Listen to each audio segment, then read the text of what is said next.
শ্যামা কখনো শ্বেত, কখনো পীত, কখনো নীল লোহিত রে।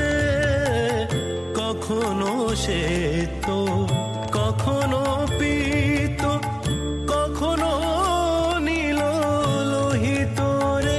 মায়ের সে ভাব কেমন বুঝিতে না পারি, সে ভাব কেমন বুঝিতে না পারি।